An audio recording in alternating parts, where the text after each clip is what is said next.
Bem-vindos ao Observatório da Imprensa. Nas últimas semanas da campanha eleitoral, a pergunta que se fazia em milhões de casas brasileiras, depois dos telejornais, não era quem vai ganhar, e sim quem matou Saulo. O grande enigma da telenovela Passione, no ar há 7 meses, ultrapassou as eleições e ainda está em cartaz. O Brasil não inventou a telenovela. Ela é filha das rádios novelas, ambas herdeiras das revistas de fotonovelas, todas descendentes dos romances em folhetim que no século XIX tornaram célebres escritores do porte de Balzac, Dickens e Dostoiévski.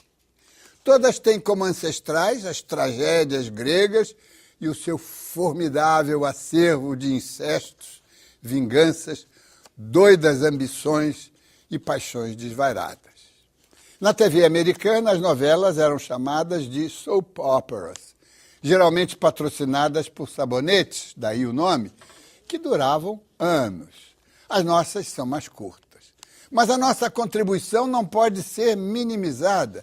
Trouxemos ao gênero o esmero do cinema, com superproduções às vezes gravadas no exterior, e acrescentamos as técnicas de marketing que permitem desenvolver as tramas de acordo com o gosto da audiência. E oferecemos horários nobres, nobilíssimos, pouco antes ou durante o jantar, quando a família se reúne. E em vez de conversar sobre os seus problemas, a família discute as emoções trazidas pela telinha. Hoje temos 10 telenovelas inéditas correndo simultaneamente em 4 redes abertas, além de algumas outras reprisadas em canais abertos e por assinatura. É uma indústria com dimensões hollywoodianas, servindo de veículo para grandes anunciantes, movimentando riquezas e trazendo grandes lucros do exterior. Com enredos geralmente empurrados por crimes e com personagens criados basicamente para produzir surpresas e reviravoltas, as telenovelas são iguais no conjunto, mas surpreendentes quando acompanhadas no dia a dia. Graças às simplificações da dramaturgia e da realidade, quando chegam ao clímax, conseguem manter ligados praticamente a totalidade dos televisores. Mudam os hábitos e rotinas dos telespectadores e até influem na pauta nacional, graças à intensa exposição na mídia impressa. Fenômeno mediático, controverso, tema obrigatório do Observatório da Imprensa. O roteiro bem feito, a trama bem enredada e o suspense instigante. Com estes elementos, a novela brasileira prende o espectador na telinha dia após dia. O gênero conquistou o Brasil e roda o mundo. Em 60 anos a serem comemorados em 2011, o nosso folhetim continua fascinando espectadores de diferentes idades, estilos de vida e de diversos níveis econômicos ou culturais. Nossas novelas bem que podem ser consideradas um retrato do país. Você é uma cachorra, minha filha. Ela é o programa, certamente, de maior sucesso da televisão, excetuando-se os acontecimentos extraordinários, eventos, né? E ela tem ela não tem a grande audiência que tinha antes, porque isso tudo diluiu-se em outras mídias, né? Isso tudo, claro que diminui muito o impacto da novela no ar no momento em que ela é exibida. A novela é o produto cultural popular brasileiro mais importante. Não existe nada que possa competir. Porque mesmo com essa diminuição da audiência, você vê, são 40, 50 milhões de pessoas diariamente que vêem a novela. Já teve 70 milhões. Agora são 40, 45, 50. Que livro teve essa edição? Que disco teve isso? Que filme atingiu isso? A telenovela faz sucesso na Argentina, no México, em outros países sul-americanos, mas também na China, em Portugal. Em Portugal faz muito sucesso a telenovela, não é apenas no Brasil, né? Por isso que a televisão pode exportar telenovela. Ela é a narrativa em estado bruto. Não tem nada que apele mais à consciência do que a contação de histórias. Contar histórias. Portanto, foi assim com o folhetim, que é o precursor da telenovela, foi o folhetim jornal.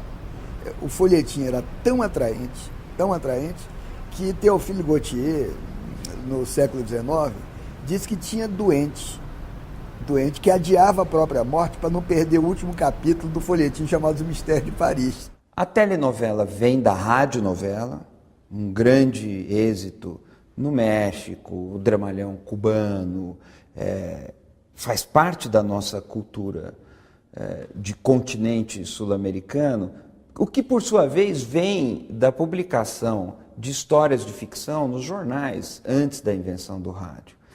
No Brasil, no entanto, esse modelo encontrou uma renovação que não aconteceu em outros países, mais na telenovela do que propriamente na radionovela. Desde 1951, com a pioneira Sua Vida Me Pertence, produzida pela TV Tupi, mais de 700 novelas já foram ao ar em 14 emissoras. O primeiro folhetim diário em videotape foi 25499 Ocupado e consagrou o par romântico Tarcísio Meira e Glória Menezes. Mas o sucesso de público veio mesmo em 65 com a história de Albertinho Limonta em O Direito de Nascer, da TV Excelsior, adaptação de uma radionovela cubana que ficou famosa nas ondas da Rádio Nacional.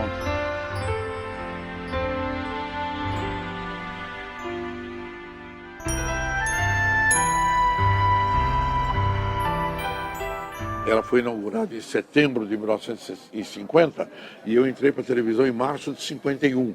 Quer dizer, quando eu entrei para a televisão, ela tinha 6 meses. Eu mesmo vinha ter televisão na minha casa 2, 3 anos depois que eu trabalhava na televisão. Eram poucos aparelhos, era preto e branco, a imagem não era boa, né? Mas havia uma grande curiosidade. Na década de 60, a Rede Globo entra no mercado. Com ela, as telenovelas se modificaram. Em princípio, as tramas latinas adaptadas do rádio ganharam espaço, mas logo depois, Janete Claire é contratada e toma conta do gênero e da televisão. Ela conquista o público com Irmãos Coragem, uma das maiores novelas da TV, com mais de 1 ano de duração. Considerada como mestre na arte de escrever folhetins, a escritora comparava a novela com um novelo de lã que vai se desenrolando aos poucos. Quanto melhor a trama, mais enredado ficava o espectador. O gênero ficou completo com a criatividade e a imaginação de Dias Gomes. O casal marcou época em uma dobradinha competente que dividia o horário noturno e uma legião de fãs. Você só tá brigando por esse aeroporto que vai valorizar suas terras. Estão dizendo uma coisa dessa? Meu Deus do céu, mas que gente mais ingrata! A aceitação fez com que surgissem novas faixas de horário. No princípio, a faixa das 6 da tarde foi dedicada a histórias clássicas. Escrava Isaura, com Lucélia Santos, foi exportada para mais de 80 países. O sofrimento da escrava branca é lembrado até hoje. Assim como Sim a Moça, outro marco do horário que prendeu o público. Eu acho que existe o hábito, evidente, né? Que eu não chamo de vício, é um hábito. Por isso que alguns canais de televisão, como a TV Globo, onde eu trabalho, não mudam a programação diante de qualquer evento. Existe o hábito. Quem gosta de novela sabe, no caso da TV Globo, que às 6 vai ver a novela das 6, que às 7 vai ver a novela das 7 e que, extraordinariamente, às 9 vai ver a novela das 8, né? Então as pessoas já sabem isso, gostam, mesmo que não gostem, assistem. Há quem não goste e assiste até para não gostar. Por ser uma obra aberta, o público pode influenciar e modificar a trama e o destino dos personagens.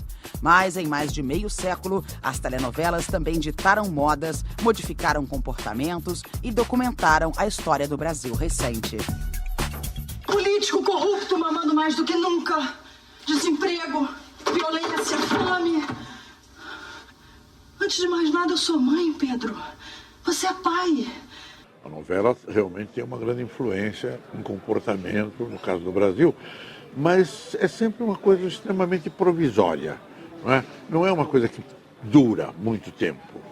É uma coisa que dita alguns hábitos, a moda, as pessoas seguem o comportamento de personagens de novela, se deixam influenciar por isso, mas se dilui depois, né? Uma novela come a outra, né? As novelas têm sim uma influência no comportamento, mas não de maneira linear. Não é que o autor da novela resolve fazer os personagens começarem a usar camiseta alaranjada e no dia seguinte o Brasil inteiro está usando camiseta alaranjada. Não é assim que funciona. Elas absorvem elementos diversos do dia a dia brasileiro, que vem da política, dos hábitos privados, das opções sexuais, dessa questão da dependência química, e disso se constroem situações fictícias que dialogam muito de perto com a vida nacional. A Rede Globo consolidou a teledramaturgia nacional, mas as outras emissoras também conseguiram boas audiências com produtos bem realizados. É o caso da Manchete, com Pantanal, de Benedito Rui Barbosa. Atualmente, a Rede Record tem realizado grandes investimentos na produção de telenovelas. O núcleo foi ampliado e ganhou espaço na grade da emissora com temas mais próximos da realidade nacional. Qual é meu julgamento na definição da novela? Saturada, quer dizer que a fórmula pode estar prestes para mudar. Porque todos os elementos já foram, de certo modo, experimentados ali, mas eu acho que não muda exatamente por isso. Porque a saturação é bem recebida também. Ou seja, é a descomplicação. É a falta, é o nível zero de informação, e quando você tem um nível zero de informação, você pode se divertir exatamente com esse nível zero. É isso que, para o intelectual, às vezes é difícil entender, que ele espera que o público se eleve, queira complicação, e o público quer mais, é o seguinte, é que não lhe encha um saco. O folhetim sempre foi bem recebido pela audiência por entreter o telespectador em doses homeopáticas. E tudo indica que ainda tem fôlego para muitos anos. Ele obedece ao mesmo princípio que tornava atraente ler Dostoiévski pelos jornais antigamente. O que interessa sempre está no capítulo seguinte.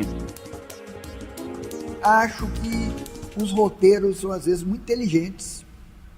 São bons roteiros. Acho que um autor é muito difícil manter no ar aquela trama, aquela história, de modo que, para mim, a telenovela, e eu disse isso na Academia Brasileira desde há pouco tempo, é plenamente literatura. Eu não concordo com quem diz que a telenovela não é literatura. É literatura. Porque é narração, é narratividade. Ela não precisa do papel, a literatura, para exercer. Agora, se é boa ou má literatura, eu diria que ele é uma literatura para grande consumo, para grande público, como tem muita literatura escrita assim também. A novela não ocupa um vazio deixado pela falta de teatro, pela falta de literatura. Antes, o contrário. Ela é uma possibilidade de ingresso nessas outras linguagens, até para o mercado. Atores de novela, que são assalariados aí, fazendo novela 8 horas por dia, passam a fazer teatro, depois passam a fazer cinema. É um pouco primário e pode ser um pouco preconceituoso a gente dizer que as pessoas não apreciam o teatro de boa qualidade, sabe-se lá o que é isso, porque vem muita novela. Essa é a nossa história cultural, essa é a formação do brasileiro, e muitas coisas boas saíram daí. O raciocínio que vai nos levar a pensar que haveria mais teatro se houvesse menos novela, é muito traiçoeiro, é perigoso e pode conduzir a alguns desastres autoritários.